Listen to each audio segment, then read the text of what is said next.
নমস্কার, সবাই ভালো থাকবেন। একটা নতুন রেসিপি নিয়ে এসেছি চিংড়ি মাছের। আজকে আমরা রান্না করব চিংড়ি মাছের সরষা পোস্ত।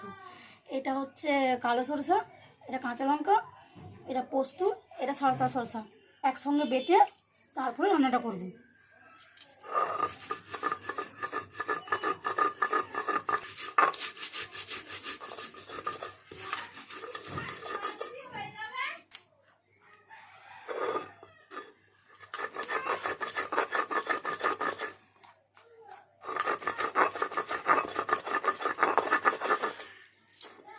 এখানে দুটো মিডিয়াম সাইজের কুচানো পেঁয়াজ আছে, টমেটো কুচি আর বাটা মশলা, হলুদ গুঁড়ো অল্প একটু আর লঙ্কা গুঁড়ো স্বাদ মতো 2 চামচ, যে যেরকম ঝাল খায়। আর পেঁয়াজ রসুনটা দেওয়ার পর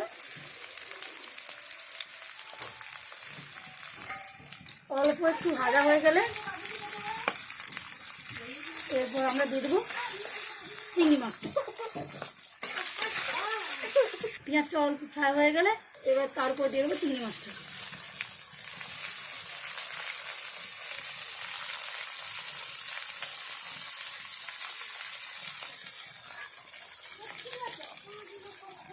তার উপরে দিলাম স্বাদ মতো নুন।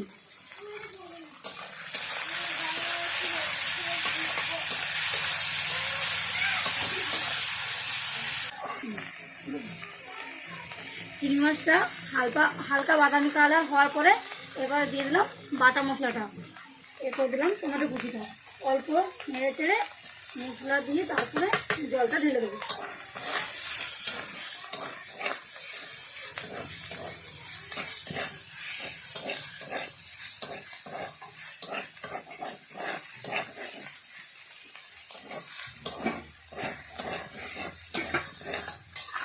বলবে গ্যাসের উনুন থেকে কাঠের উনুনে রান্না করার মজাটাই আলাদা।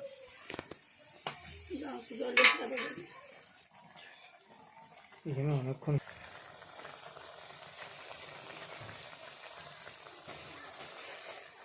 সুন্দর করে চিংড়ি মাছটা রান্না কমপ্লিট হয়ে গেছে।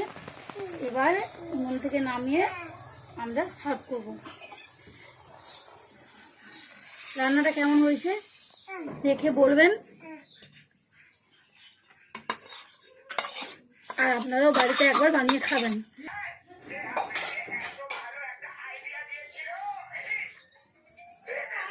দারুণ চিংড়ি মাছটা হয়েছে।